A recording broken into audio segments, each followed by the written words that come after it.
Have taken full advantage of how snobby and out of touch Democrats have become to claim the title of party of the working class, but Trump's big, beautiful budget cuts Medicaid by $723 billion. You can give the people all the goodies Joe Manchin will allow, and it doesn't seem to buy their love.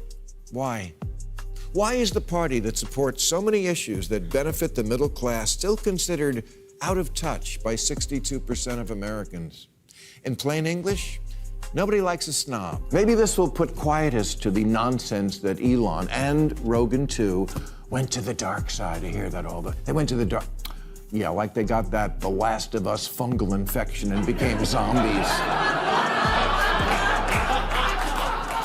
No, they just got driven away. Because that's how politics works these days. One side gets elected precisely because the other side was just in power and pushed their agenda way too far and drove people in the opposite direction. Maher just went straight at what he sees as a major reason Democrats keep losing voters. And this time, the warning is difficult to ignore. He's not talking about one bad headline or a single awkward campaign moment. He's pointing to something deeper, the tone, the image, and a style of politics that can make ordinary people feel judged instead of understood. And once you hear the examples laid out, it becomes much harder to dismiss this as simple messaging. Problems. This feels bigger than that, because when a party starts sounding smug, punishes disagreement, and drifts away from everyday common sense, voters don't move closer, they pull away. That is what is so galling about this. It's exactly what Barack Obama had just told the Democrats at their convention not to do. Our politics have become so polarized these days that all of us across the political spectrum seem so quick to assume the worst in others. Unless they agree with us on every single issue, we start thinking that the only way to win is to scold and shame and out-yell the other side. This is where the setup really lands. Maher doesn't sound casual, he sounds frustrated. This isn't a quick joke for applause. It feels like someone who has watched the same pattern repeat and finally decided to call it out directly. And that matters, because he's not framing this as a small misstep. He's describing it as a broader cultural issue. In his view, the problem isn't just a few mistakes. It's a political style built around certainty, scolding, and moral signaling, then acting surprised when people stop responding to it. That's what gives the segment weight. It doesn't feel like trolling, it feels like a warning. And the message is clear. If this pattern isn't recognized, it's going to keep repeating. Bradley, did you go to the bathroom or something when that came on?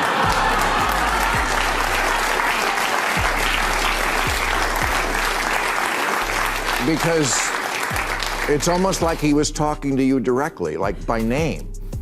Don't scold, don't shame, don't out-yell. Clinton had the same message. I urge you to meet people where they are. I urge you not to demean them. Treat them with respect. And that's the thing. The actual politicians of the Democratic Party are generally a pretty sane crop of people. The worst of them are leagues better than the worst Republicans. The Democratic politicians are not the ones calling to defend the police and other goofy stuff.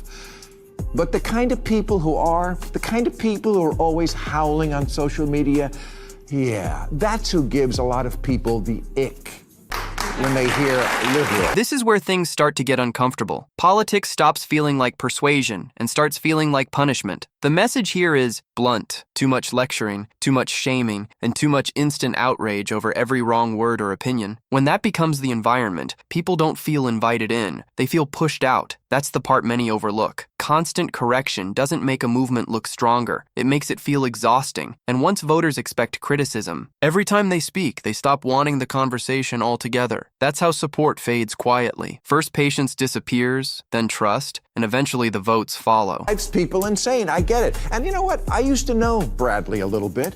He wasn't this guy. And while he may relish writing Cheryl Hines off, I'm not writing him off. Because that's not the way to handle this. President Obama, if you would, one more time, please. Our fellow citizens deserve the same grace we hope they'll extend to us. So I get it. Trump makes us crazy. He just does. I found a gray hair myself the other day. Now the bigger issue comes into focus. It's not that every Democrat sounds extreme. It's that the loudest voices often shape the image of the entire party. Most voters aren't separating activists, politicians, and online debates. They absorb the overall tone. And if that tone feels rigid, hostile, or impossible to engage with, the whole party gets labeled that way. That's how a broad coalition starts to look narrow. That's how moderate voices get drowned out. And that's how people on the outside begin to see the entire movement as unapproachable. Once the loudest voices dominate, everyone else ends, up carrying the consequences. Republicans have taken full advantage of how snobby and out of touch Democrats have become to claim the title of party of the working class, but Trump's big, beautiful budget cuts Medicaid by $723 billion. Steve Bannon says a lot of MAGA is on Medicaid. Yeah, it is. 42% of MAGA voters say Medicaid is important to them. Let's see if they... This is where the political cost becomes clear. Opponents don't need to create this image. They just amplify it. And Maher goes right at that vulnerability. The perception of being preachy or out of touch becomes a powerful narrative. Once that idea sticks, everything starts landing differently. Policies sound weaker, arguments feel less convincing, even strong points get filtered through the same reaction. People tune out before they even listen. That's how a weakness turns into a lasting disadvantage. One side starts sounding exhausting, and the other side takes advantage of it. Maybe this will put quietus to the nonsense that Elon and Rogan too went to the dark side. I hear that all the... They went to the dark... Yeah, like they got that The Last of Us fungal infection and became zombies. No, they just got driven away. Because that's how politics works these days. One side gets elected precisely because the other side was just in power and pushed their agenda way too far and drove people in the opposite direction.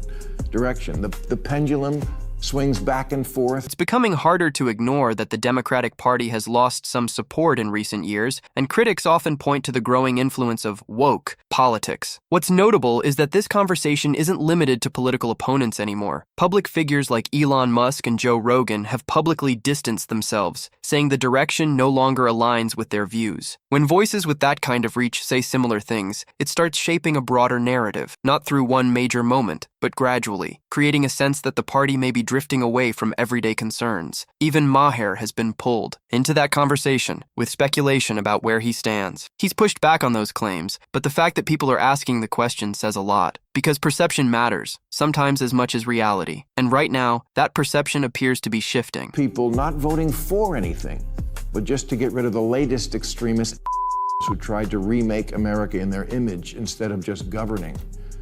Well, right now, it's the Republicans who are the very definition of drunk with power, and also sometimes just drunk.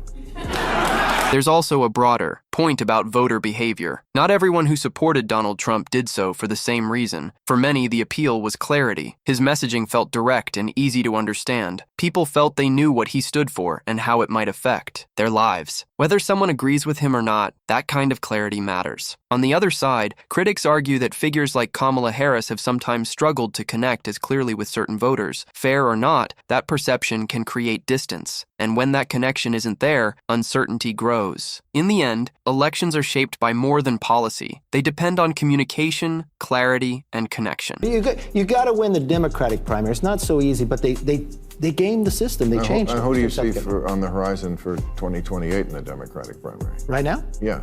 Bernie and AOC. No. They got the biggest crowds. That doesn't matter. It won't sustain itself, but right now they have no leader. Okay?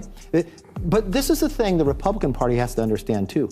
Both parties lost in the last election. Looking ahead, Maher doesn't sound especially optimistic about the Democratic bench. In his view, the party lacks a figure who can unite moderates while also energizing broader support. He suggests some current names are too closely tied to the same political style he's criticizing. He's mentioned figures like Gavin Newsom, Alexandria Ocasio-Cortez, and Bernie Sanders, questioning whether their approach can appeal across a divided electorate. For him, the concern isn't just ideology, it's electability, the ability to win beyond a narrow base. It's not artisan, it's art and Stan.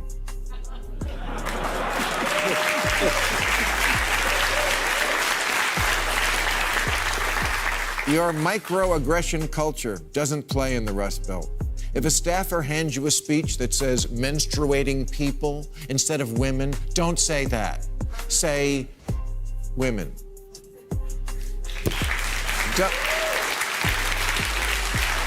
Don't put anyone fresh out of college in charge of the campaign. They've been given participation trophies their whole life. They don't know how to win. That's why the issue doesn't end with one election. If nothing changes, the same challenges carry forward into the next cycle. The question shifts from what went wrong to who can actually fix it. Because if the same tone and image remain, the next election won't feel like a reset. It will feel like a continuation. National campaigns aren't won by energizing only the loudest supporters. They're won by appealing to the middle. And if that middle still sees the same problems, the backlash doesn't disappear. It grows. You can give the people all the goodies Joe Manchin will allow, and it doesn't seem to buy their love. Why? Why is the party that supports so many issues that benefit the middle class still considered out of touch by 62% of Americans? In plain English, nobody likes a snob. This is where Maher's warning hits hardest. It stops being theoretical and becomes practical. Most voters aren't focused on political debates all day. They respond to what feels normal and what feels excessive. When messaging starts to feel disconnected from everyday life, trust begins to slip. Not necessarily because the goals are wrong, but because the tone and delivery feel out of balance. And once enough voters sense that gap, they stop seeing progress and start seeing overreach. That's when support begins to shift.